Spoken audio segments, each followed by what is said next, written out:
Bakit nyo ginamit ang kapangyarihan nyo para atakihin ang kapwa nyo? Inang kalikasan, ano pong mali doon? Ginawa ko lang naman po trabaho ko bilang guard. Gusto ko lang naman po silang sawayin kasi hindi sila nakikinig.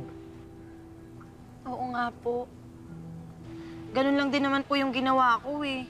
Gusto ko lang namang turuan ng leksyon yung mga estudyante na bawal sila magkalat. And I wanted to teach those mean girls a lesson, kaso ako naman po yung napahiya. Tsaka, pinakita ko lang sa mga reklamador na yon na mali sila. Tignan nyo. Nakikita nyo na ba kung bakit pumalpak ang kapangyarihan nyo? Hindi ba't sinabi ko sa inyo na bago nyo tawagin ang mga elemento, alamin nyo kung ano ang laman ng puso nyo? Eh kung puro galit at paghihigante lang ang nasa loob nyo, di talagang mali ang paggamit nyo ng kapangyarihan nyo. Kaya ko yan binigay sa inyo, para gamitin nyo sa mabuti. Sa pagtulong sa kalikasan, sa pagtalo sa totoong kalaban.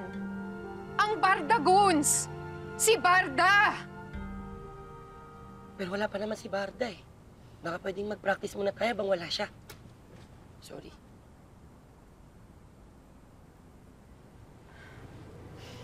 Lodi Lig, talaga bang gusto niyo akong tulungan sa misyong to? O gusto niyo lang maghigante sa mga taong nananakit sa inyo?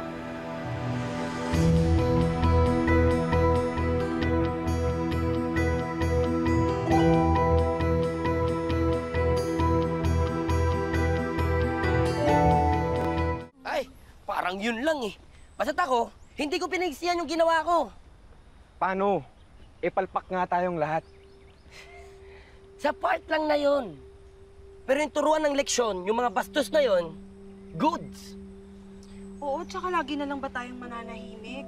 Eh sila naman tong unang nangaasar sa atin, tapos tinatawag pa nila tayong losers. Di ba? Dapat na sa kanila yun. Lodilig na nga tayo, diba? Hindi eh. May point sa inang kalikasan eh. What if sumusobra na talaga tayo? Shh, teka. Awatin lang kita. Sobra? Parang naging sobrang minsan. Minsan ano? Maghigante? Di ba masama maghigante?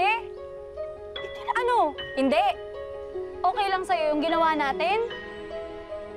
Masyado naman tong overreacting. Basta, di ako nagsisi.